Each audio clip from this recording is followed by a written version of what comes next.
This episode of Her Design, Her Story is proudly supported by Royal Oak Floors, leaders in engineered oak flooring and long-standing partners of Australia's architecture and design community.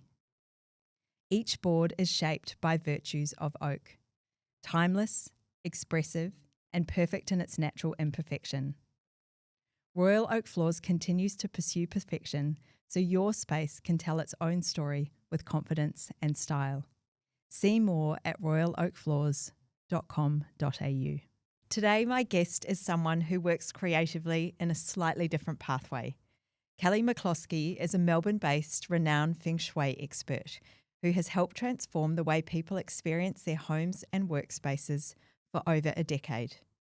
With a deep understanding of how energy flows through our environments, Kelly blends ancient Feng Shui principles with modern design sensibilities to help create spaces that feel balanced, intentional, and inspiring. Her work goes beyond aesthetics, focusing on how thoughtful design can enhance well-being, productivity, and connection. Through consultations, teaching, and speaking, Kelly has guided countless individuals and their businesses towards creating environments that truly support their lives. In today's conversation, we'll explore how Feng Shui can be practically applied in contemporary design, the small shifts that can make a big impact, and how you can start aligning your space with the life you want to live.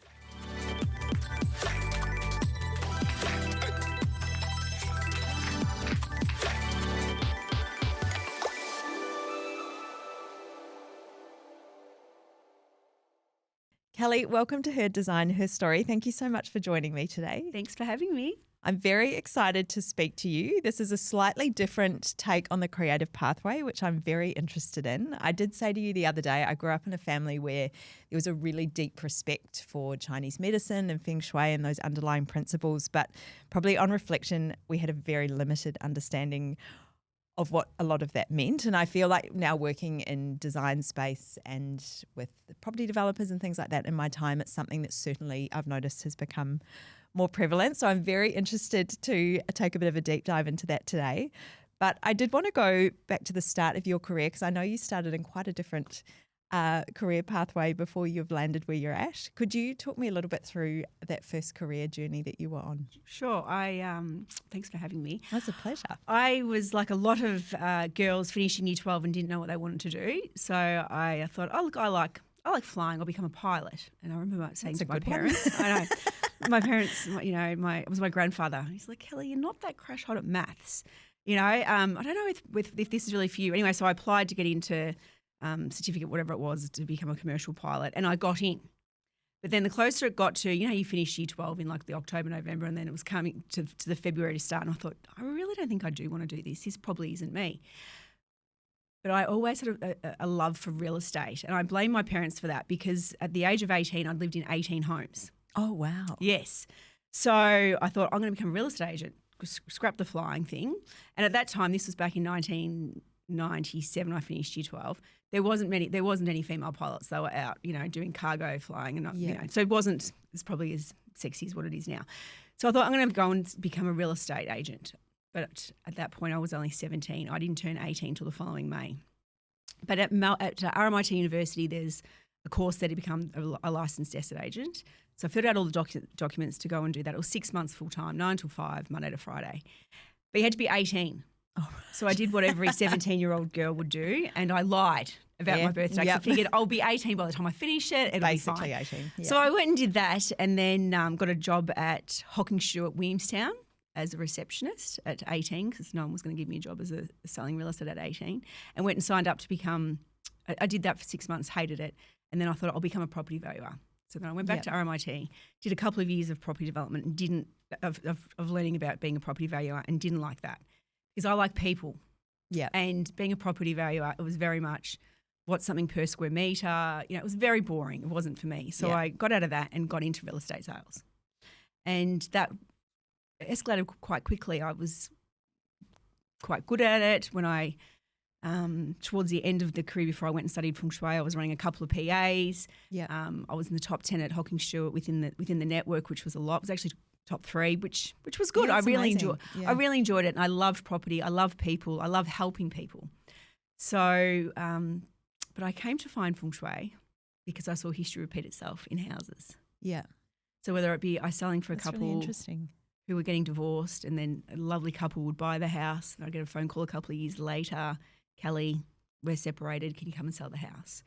So I saw that with marriage breakdowns. I also saw it with health issues and money issues. Kelly, can you sell the house? The bank's going to take over. Oh, wow. Yeah, so I'm a huge believer that history does repeat itself often. Yeah, oh, that's really interesting. So to move into that space, you were obviously aware that it was a vocation or part of I just liked real estate. Yeah. So know? how do you get into Feng Shui? Is there sort of a course or something? Well, when I left Hocking Stuart Albert Park to go and study Feng Shui, and everyone thought I'd completely lost my marbles. Like I remember sitting down telling Mum and Dad I'm leaving real estate to go and study Feng Shui, and my father looked at my mother and said, has Kelly joined a cult? I just listed one of the block houses in South Melbourne. I was halfway through filming that, and I remember I found this magazine at there's a shop in South Melbourne called the Paper Shop Deli or something, and I was waiting for a sandwich to get made. And it was before COVID when you could still get the magazines, and you'd flick through. Yeah. And there was a magazine called Feng Shui Today or something like that. And I started reading it. I'm like, this is what I've been looking for. Oh, that's so I jumped back to the office, looked at Feng Shui courses. And there was one in Melbourne, the Australian College of Environmental Studies. And it was 2 years full-time, all day Friday, all day Saturday, all day Sunday. Yeah. So not great hours for a real estate agent. Yeah. So I quit. And went and studied Feng Shui. Oh, that's amazing. But really quite intuitive, because you think the fact that you'd picked up on that element of repetition and how that was affecting people's lives, because there would be a lot of real estate agents, and no disrespect, but who would just be I'm back, I'm selling, I'm doing And in saying that, I did live that myself. I remember I've been married twice. My first husband and I bought a house, and I remember saying to the agent, where are the people going? And he said, he's a police officer and they're moving to the country. Okay, righto, whatever. So we bought the house, and then I remember meeting the neighbours, and he said, it's a shame about Bill and Mary. I said, what do you mean, Bill and Mary? They've split up. And I thought, sold me the wrong information. And you cheeky real estate agent. And, I'm not saying the house has caused my ex-husband and I to split up, but it wouldn't have helped, because I'm a huge believer that your environment, really does dictate your life, because we spend more time at home than anywhere else. Yes. Well, it feeds a little bit into the Alan de Botton architectural theory, about the joy of space and the importance of architecture and the spaces that you put yourselves in. Yeah. So I have so many questions about Feng Shui. I'm so interested. But before we jump into it, could you give a quick summary? I feel like it's a term that a lot of people are aware of, but maybe not completely clear on exactly what it encompasses. It's very confusing. Like, I can sit at a dinner table and someone says, what do you do, Kelly? And I say Feng Shui, and they either roll their eyes or they get very excited. Feng Shui's got a bit of a bad rap because people believe it's trinkets. It's gold coins, it's cats waving hands, it's religion, it's superstition. It's none of these things. It's a mathematical science. So if you said, hey, Cal, come and look at my Feng Shui, I would look at your house, which way does it face? So to the degree. So it might face northwest 312 degrees. So the difference between it facing 312 degrees and 320 degrees is a different chart. Yeah. Completely different. So and then we look at the floor plan, and we also look at the year the house was built, and even the astrology of the occupants who live there. Ah, okay. So does the house naturally support you, or is it going to bring up challenges? Yeah. So it's quite a not black and white, but it's very mathematical. It's a mathematical science. That's correct. That you go to. Yeah. So if a client, I know you do quite a range of work, from consultations, and I was trying to book in with one of your workshops, which was definitely sold out. But that sharing of knowledge as well, which I think is amazing, just to educate people about what they can do. If you were working with a residential client, when's the ideal time for someone to engage in that overlay of looking at the ideally before they buy the house, just for a quick pre-purchase look to make sure there's no big red flags. If someone's going to buy a house and do a big renovation on it, that's fine. We could usually make most things work after, if we're going to do a big renovation. Yeah. But ideally, before decisions are made. But in saying that, I have majority of my clients are homeowners that are in their house with no plans to do renovations or extensions, and we can always get a win. There's always something we can improve on. Yeah. Or even more ideal if you were building from scratch, having that overlay Yeah, mind you, I think we're about to start a renovation, and I think I've driven my architect, God love him, up the walks and going, what if we do this? What if we do that? It's perfect. But, you've still got just that little bit more time just to, manipulate even a little bit more if I can. But I like to be a guinea pig. So my house at the moment has got terrible feng shui, and it's been a really good one. Yeah. Yep. Don't buy a house when you're 8 months pregnant and too sick to be do the chart before you buy it. But anyway, I'm here now, so it's fine. I love that from the expert.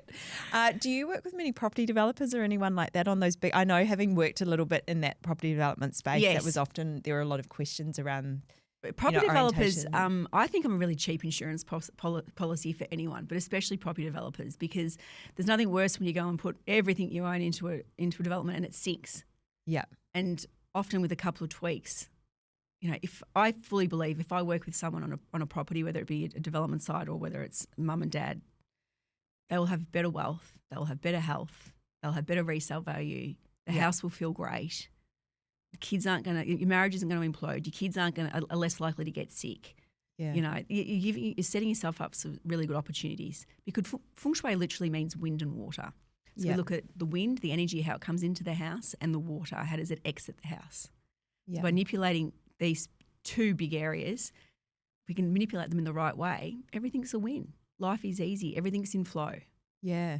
It's really interesting. We touched on this earlier because we have a mutual friend who actually first told me about you, and she's fantastic. And I can see that, a little bit of it's that psychology as well, of knowing that you've done all the things you can at home, and it puts you in a really good headspace, because she's always in a really positive headspace. And I feel like there must be an element of that feeds into that positivity of, I've created the best environment I can. Definitely. And now I've got the tools to make the best of myself. That's right. And things will play out and by making even a couple of tweaks, like using a certain door or not opening a certain window, or, little things like that, energy shifts within a couple of weeks.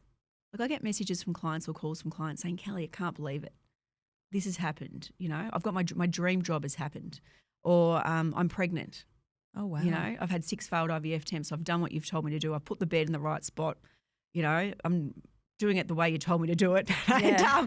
And we're pregnant. That's the best. When someone rings me and says, I can't believe I'm pregnant. That's amazing. That's the best. I had a client the other day. She actually popped up on my Facebook of someone you might know. I thought I should ring her and see how she's going.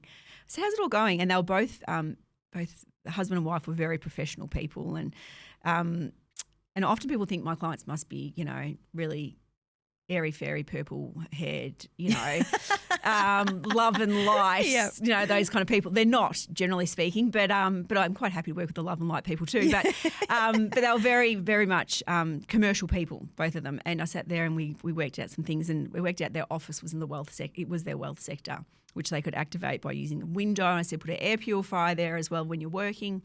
And anyway, I said to her, how's it all going? She's like, Kelly, we can't believe it. I said, what do you mean? She said, we call it Kelly's Cash Corner, and we say thanks to it every couple of days. She said, I've had over $100,000 come our way, which we weren't expecting in 3 different windfalls since you've been out to visit. Wow. Because we were talking before, it's often something I've wanted to do at home, but I've been a bit fearful because I'm worried about I'm going to tell you it's all tits up. It won't be. There's always a win. Don't worry. It's too late. But now we're talking, I feel like actually, I think some of it as well, particularly with kids, I like that idea of instilling some of those principles and educating them a little bit about how you can take some of those things into life with you. Are there any sort of key everyday principles? Look, clutter is a big one. Yeah. I don't think you can have be in a good mind space with clutter around you. Yeah. Ideally, if you're going to buy a house, try and find one with a front door in the middle. There's a reason why we all love the double front of Victorian. The front door is sitting there. And that means everyone in the house is balanced, it's supported. Yeah. Having the hallway smack bang through the middle and then rooms off to the left and right, the house is balanced straight away. So that's a good win. Ideally, we don't want the back of the house sloping away. We don't want the centre of the house to have especially water in it. Ideally, we want it to be open. We don't want a cupboard. Okay. You definitely don't want a powder room in the middle of the house. Interesting. So there's lots of different things, but they're some good everyday rules of thumb. So I know, talking about your workshops as well, is that sort of a more, I guess, high level, general? No, that's more of a form thing, because to do high level, everyone's house is different. My floor plan's different to yours. My house faces a different way to yours does. if we're in, pick Kerford Road in Albert Park and there's 6 terrace houses with all the same floor plan, then yes, they will have the same feng shui. Yeah. But not everyone has the same birth date. So we can still manipulate it as to the occupant. Yeah. Yeah.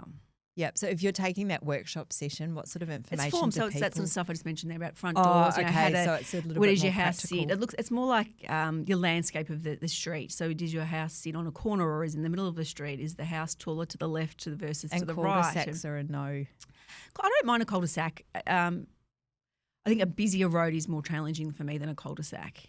Okay. Yeah. It's all about creating energy and getting energy into the house, which energy we call a chi. Yeah. And if you live on a busy road, the chi runs too fast. It's not going to stop. The chi is exactly the same as us. If we're driving in a car, we're going to drive straight past that one's front door. We're not slowing down to look at it. I did that today on Dandenong Road, actually. Yeah, you just drive straight past it. And Straight the same thing. past. So it's much harder to get the energy to stop and come into the house if you don't see it. Yeah. Yeah. Yeah. No, I think that's really interesting. I think as well, particularly with the way the world's going at the moment, I've certainly had a few clients inquiring about it. I feel like, people are trying to do everything they can to put themselves in that best mindset at home, which I guess touches on that sort of, it's almost like that intersection of psychology a little bit as well, isn't it? Kind of coming in and it's quite a personal experience for people working with someone like you. Very bespoke because it is exactly like what we're trying to create. And people want different things. Like for me, I've got young kids, so I'm really focusing on academic success for them because I don't want them to be falling behind at school or having troubles at school. I want to make sure that we have good power in our house, so there's no bullying or people, having legal issues. There's none of that sort of going on either. You can really. Okay, so it can inform different stages of your life what you're as after, well. yeah. So if you're retired and who wants academic success, not them. Yeah. So it depends on what it is that you really want to achieve. Oh, that's interesting. And almost some of those principles of energy flow sort of tie into that Chinese medicine component, don't they? I look at the house as, I'm the Chinese medicine doctor of the house, if you like, because it's the same thing. They look at the way the energy flows through the body. I'm looking at it the way it goes through the house. Yeah. So in Feng Shui, we believe there's 3 lux. So your Feng Shui, your environment represents 33.3%. Yeah. Other 33.3% is your man luck. Are you a good person? Do you have good karma? What do you like day to day? And the other 33.3% is your heaven luck, your astrology. Are you in a good luck cycle or a bad luck cycle? Everyone goes through them. And if you're in a bad luck cycle with your astrology and your feng shui isn't supportive, that's when things can go really wrong. Okay. And does that play a little bit into what lunar calendar, like what when you look at the lunar or the solar calendar, that's right. And then well. So the year of the fire horse this year. So we look at the energy of the horse, which I knew was going to be troublesome this year because the last time the fire horse came around was in 1966 when the Vietnam War started. So I actually said earlier in the year there's going to be issues with shipping this year. It was a clash for the ship. So should have spoken to you. I know, but I didn't want to say, the war, but it's not surprising because we look back at history again and Vietnam War, which was quite divisive, which again is a divisive war as well. So, but then we look at also where does the horse sit in someone's chart. So if we were to look at your floor plan, there's 24 sectors. So imagine we put a pie chart over the top of your floor plan and there's 24 sectors. There is the elements, so, the fire, like this year's fire, and then there's the horse is one of them.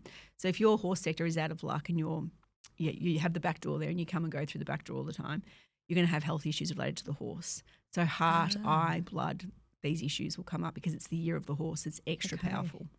And then if you are a horse, double trouble.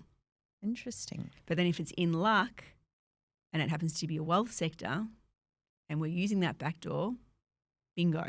Happy days. Happy days. That's right. So you almost need to really, it's probably a little bit about, we're talking before about that concept of often you go and see a psychologist when you're really at a low point. So it's like people might call you and they're like, everything's a bit of a mess. I've never had anyone ring me ever and say, Kelly, my life is absolutely the best it's ever been. Come on over.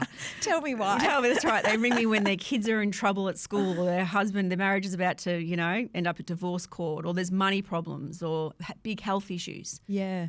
That's when I get called in, which is just... it's part of the job, but we can always improve on it. I'm very grateful because I'm really lucky to have found this because I look back now and think I must have had rocks in my head to have left real estate. I was earning so much money. Yeah. Working in the best real estate market in Melbourne and just to walk away from it all to like my dad's like, Kelly, you've got a mortgage. What are you doing? I don't know. It'll be okay. And it was fine. Yeah. But I think back now, I don't know, completely crazy. But sometimes I think that sort of feeds into something I did want to ask you. I guess at this point in life where you've had that incredible experience behind you, is there any personal attributes that you feel have really aided you in that sense? There's obviously an element of intuition, which I think's incredible. My sister, I've got a younger sister, and she always says to me, geez, you're lucky. You always fall on your feet. And there's definitely been a bit of that. But I think you do create your own luck. Yeah. And I could have stayed in real estate and had still a really good life and made great money. But would I be excited to get up and go to work each day? Probably not. I'll drive past an open board now and get the shivers and think, ooh, but that's not me putting out that open board at 7:30 on a Monday night from a passed-in auction. It's different. But I don't take no for an answer. Like even last year, I got my Feng Shui Masters. I became a master, which is a really hard thing to do. You've got to submit a report to 4 grandmasters around the world. It's with the International Feng Shui Association. And my master actually said to me, Kelly, you're not in great luck. Last year, my astrology doesn't like the snake, and it was a snake year last year. She said, not in great luck, don't do it this year, wait. And I thought, you know what, I'm just going to back myself in here. And I tweaked some stuff around the house to get the power element really going. And I got through. I was the only person, there was 5 or 6 of us that went for it last year, and I was the only person that got through last year. Wow. So I think you can make your own luck as well. Yeah. So I think luck has a lot to do with it, but I never take a backward step either, which can sometimes be to my detriment. But I think if you back yourself in, things usually work out. Yeah, and I think sometimes it's that element of just keep sort of challenging yourself. And I think that wonderful thing about your knowledge is being able to make those tweaks. Yes. In order to make those changes. Yes. Yeah, which I think is really interesting. Really yeah. I was interested, obviously you do a lot of work in Melbourne. Is that something you have taken around Australia? Yeah, I'm working with a client next week in Perth, which I can, luckily enough, with Google Earth now, I can get people's compass directions from Google Earth. Oh, of course. So I've got a lovely gay couple in Colorado, Denver at the moment. So people all around the world. Oh, interesting. Someone in Cairns, Perth, everywhere. So it's good. Yeah, and a variety of, I guess, different stages of life. Who am I working with at the moment? I've got a young billionaire family who are here in Melbourne. I've got a federal politician. They're all different people. I've got a single mum who's living week to week. Who's got to get her finances going, which we've got some good wins for her. I work with everybody and anybody. That's incredible. Anyone I can help, I'm more than happy to help. Yeah, wonderful reward for you as well. So good. Very personal journey you share with people. Yeah. Yeah, that's incredible. I did also want to touch on your life outside work. I know you've got two boys. I have. And do they find it quite fascinating? I think it'd be really interesting. I don't know whether they really get it that much. They know which windows they can and can't open at home. I just need to train my husband a little bit better about that. But but they know they need to make their beds every morning, which but they're 6 and 8, and they get it. Like they understand feng shui, they understand energy. I think they do, and I think feng shui is all about also karma as well. Yeah, it's if you're a good person, good things will happen to you generally. Now, shit things happen to good people too. Yeah, because we go through those luck cycles. But I think if you can openly, go to school each day with your best intentions, things will generally work out for you. But I'm a busy mum. I've got 2 little boys, I said, and they're wild. Like tonight we've got basketball, and then tomorrow, Saturday we go down to our beach house. We've got to be back on Saturday night because we've got football at 8:40 and then a birthday party at Chadstone at 2:30 on Sunday. It's like you're just running from one end of, but we're very, I'm very routine set. Yep. My husband's a builder. He has quite a large building business, so I can't, It's like a lot of mums, if you don't do it, it doesn't get done. Yeah, yeah. As good as he is, but it's still, And there's that sort of administrative side as well that I find very hard to delegate. I went to China. It was actually, I shouldn't say this. He was very good. I went to China for 2 weeks. I got home last Friday, and I left him a running sheet. It was like a 10-page A4. I know. What to do. And apart from one day, he stuffed up and sent the kids off to school in their PE uniform. He did pretty well. Yeah. So I know, it's amazing that mental load that you carry as a parent. So much. But it was good. But he's actually, I think after that, he's more on board with lunch boxes, the 6 lunch boxes every day now. No. So he can help out with those. It's a bit of precision. Yeah. Was your trip to China a work? Yes, I went over an invitation with one of my Feng Shui masters to go and study with his master as well. Oh, And it was really good. amazing. We went around to a lot of ancestral halls and homes of people who are billionaires or ex-prime ministers or, Fascinating. and just to see how their homes were set up using the same feng shui formulas that I do, Yeah. that I use and how it all worked for them. So it was good. Is it, sorry, this is probably a really silly question, but ultimately that sort of feng shui education, I'm imagining something that's been a bit of a generational, it's been passed down through particular people. Yes. Is that how that sort of? It is. And even you have to sign off on a contract that you won't share your teachings with anyone else. Yeah. It is. It's important.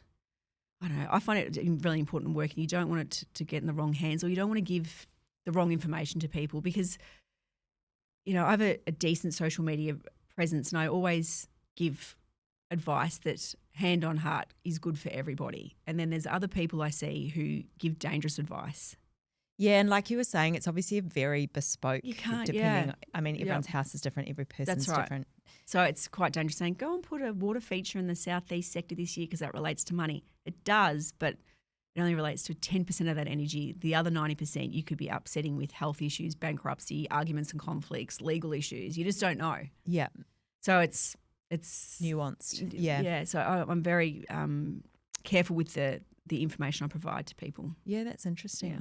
And amazing that you get the opportunity to keep learning, I guess, as well. Is that something you regularly connect with? Yes, those I try and study masters? with a Feng Shui master every year. And sometimes it's good and sometimes it was a waste of, it was not really relevant. Yeah, Yeah, or I wouldn't change my practices for what I learned. But it's good to always keep trying. yeah. I'm also the co-vice president of the International Feng Shui Association here in Australia. Oh, amazing. So I really want to make sure.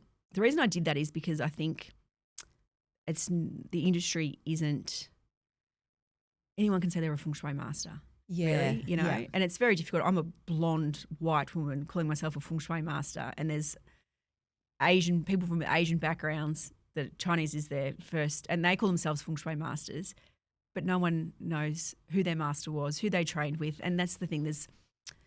Unfortunately, there's some people that shouldn't be giving people advice on their homes, and it can be Yeah. dangerous. Yeah.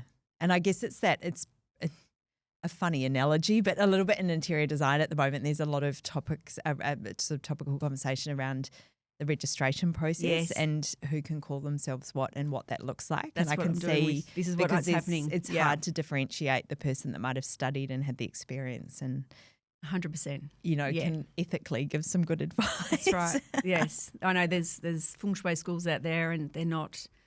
It's this superstitious stuff that people think that the cat, all the.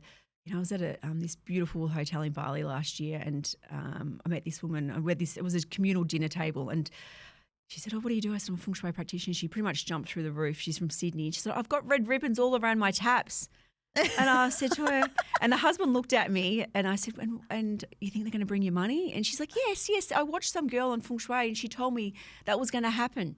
I said, so funny. really? This is what happens with Feng Shui. They think that trinkets and shit is going to, it's not, it's energy. So, and it sounds like a much more mathematical, deeper process. Yes. Yeah. Yeah. Unfortunately, if red ribbons around everyone's taps were going to bring us money, well, we'd all be rich. We'd all be That's right. highly ribboned. That's right. 100%. In our hair and on our taps everywhere. But no. I guess that can be the issue sometimes, and you see it in other industries as well where I'm not on TikTok, I just don't need that addiction, but like on social media and things, people can sort of sell themselves as an expert or say things with authority, and if people are desperate or looking for that quick fix. I saw someone who's got a huge social media following here in Australia, calls herself a Feng Shui expert, and she was there. Oh, put a horse, picture of a horse in your hallway or something. I'm like, what? What is this? Just rubbish. Yeah. And all these people going out buying horses, and then they say, "Oh, Feng Shui doesn't work." No shit. It's not Feng Shui, Yeah. Anyway, whatever. You do your best. I know, and I feel like it's something. Maybe it's just the work I'm doing as well. People are certainly interested in it, and hopefully a lot more educated in it. And having people like yourself accessible in Melbourne, I think, as well, because often I think growing up in New Zealand, it felt like my family was so interested. We had this beautiful family near us who had grown up with those principles, but trying to get access. I remember my mum at the time just said it's really hard to get really good information around what this means. Whereas I feel now we're, really lucky to have people like yourself who. Yes. And I think if you did want to work what with they're someone, go onto the International Feng Shui Association website and look under the Australian chapter and see who's there and who's accredited, because that's really important. Excellent tip. Yeah. Yep. Well, that's fascinating. Before we wrap, I did want to ask you some quick questions under her edit. I am interested. I know we're saying it's not sort of trinket based, but can you remember your first sort of home related purchase you ever made, like furniture or lighting or anything key? I think one of my favourite things I ever bought was I bought an Arthur Boyd print years ago. It must have been when I was like 19 or 20 or something. And I remember at the time everyone was like, what are you buying that for? But I just loved it, and I still have it at home. And it's just, I think I love artwork. And in Feng Shui, I'm a huge believer of what you look at, you will manifest. Okay. I'm thinking of some of my artworks at home are very quirky. Quirky, yeah. And some of the abstract stuff can be quite violent. You look at it and go, woo, what's happening here? So I think it's really important to have a look around and see does it spark joy? Does it actually, it's got to be a little bit aspirational even. Okay. No, I'm not saying, one of those aspirational quote things, but I remember being at this house in Brighton years ago, and she had this piece of art and it was worth, I don't know, more than most people's houses. And it was an astronaut and his head had been chopped. Like he was floating in space and he was trying to get to his head was over here and I'm like, what is this? And I said, get rid of it. She's like, do you know what that's worth? I said, I don't care, put it somewhere else. So I think have a think about your artwork. So, yeah. Oh, that's interesting. I do find some of that art kind of would you want to look at that every day? Well, even the fire, some of that really fiery art, you see things burning, that makes you, for me, that takes my breath away. I find it quite unsettling. Yeah, me too. Take a step back. I'm like, oh, no, that's not for me. Oh, that's interesting. What about next travel destination, actual or aspirational? I know it's a funny time at the moment. But no, I'm actually off to Bali next week, which will be good for school holidays with the kids and my husband. And then we're going to Western Australia for the June, July school holidays. We're doing a road trip, which we've never done as a family. The kids want to swim with the whale sharks. I was actually just talking to someone about that the other night, and she was showing me these incredible. Looks amazing. We're going to do monkey mice, so we're there for 2 weeks. And then it's my husband's birthday. It's a big one. And we're going to go to Chile, I think, in September school holidays. Oh, amazing. Yeah. So I've got a little bit this year. Does that form quite a bit of your year, sort of travelling? Travelling. And I'm actually meant to be going to Romania too in November for a conference, but I'm not sure whether I'm not keen to fly over that way while the world isn't the way it is now. So we'll see what happens. I might get pushed off or something. But it's always good in theory to book all these holidays, but then when it comes around, you're like, oh, goodness, But I'm sure it'll be fine. It'll be good. It's good to see different things, and I think it's important for the kids. Even though every time we get on the plane, they're like, Mum, are we flying business class? I'm like, not until you can afford it. Don't get too comfortable. Right. So I was like, so we're all flying economy because I'm like, they can fly. We're all flying economy. Suck it up. I also feel like the worst complainer given I'm the shortest person ever. Oh, it's the worst. And every time we're standing in the line, I'm like, never flying economy again. I hate this. But anyway, it's fine. But I'm one of those people, I love beautiful accommodation. I'd rather take the shitty seat and the better accommodation. Oh, 100%. Makes or breaks. Yeah. Well, I'm very aesthetically motivated, so that's... Yes. I just got back from the Rosewood in Guangzhou in China, and that was amazing. Oh, wow. It was beautiful. Yeah. Yeah, interesting. My room was on the 97th floor, so it was like sensational. Oh, see, I'm a bit... It's funny, since studying architecture, heights are just... No good. I remember selling a few of the is. Eureka apartments too. That's another thing with Feng Shui. We say, your head's in the clouds. Is that good? No, because it's like you're not grounded. So if you're really creative, say you're an artist or something, it might suit you, but it would drive me completely bonkers. Yeah, I just have panics about fire egress. Yeah, okay. Fair enough. And all that kind of structure. Like we were in the Gold Coast once we weren't even that high, it's like level 30, and the worst storm ever rolled through on Christmas night. And it had been forecast all day, and the weather, and one of my daughters is quite obsessed. She gets a bit scared with though. So I was like, no, it's fine. Anyway, she slept through the whole thing. It went on for hours, and I was just sitting on the floor. I'm like, I just want to be on the ground. Yeah, I know. And I thought about all the people underneath me.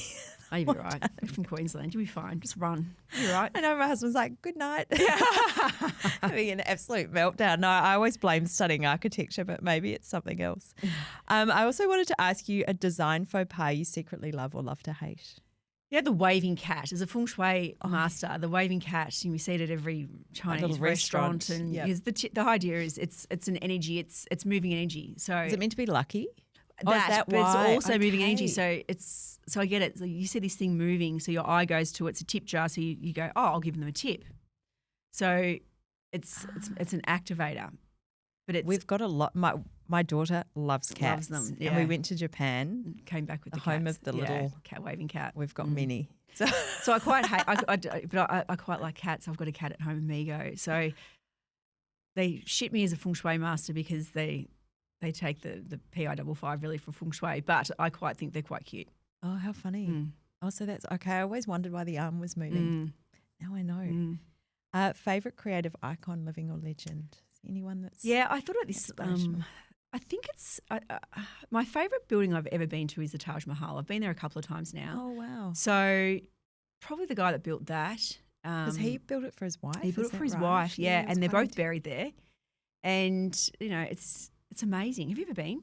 I sadly all these haven't. Gems are in there. It's just it's so amazing. Yeah, it's on my wish list to travel. It is just the best. How did he actually get there? How did he build it with all the elephants and is the whole? Actually, a lot of that sort of older architecture I find so fascinating. And even from a Feng Shui point of view, it's perfection. How the symmetry. It's just perfect. It's amazing, isn't it? Yeah. So. I would be quite. Yeah, my husband needs to lift his game. Yeah, I would like a Taj Mahal. That's right. Almost. I'm likely to get a pine box or something. But anyway, symmetrical. Yeah, symmetrical. The final question was: if your star was a celebrity, who would it be? Yeah, I know. I've never thought about this, so it was a bit of a tricky question. But I think it would be Elizabeth Taylor because I love gems, but I also feel like she didn't take a backward step. No, things weren't right. She changed the situation. So if she wasn't, she didn't like her husband anymore. She flicked him and moved on to the next thing. So, I'm not saying my husband's like, you can't say that, Kelly, but I just did. I was going to say she likes jewels and men just like me. And he's like, you can't say that.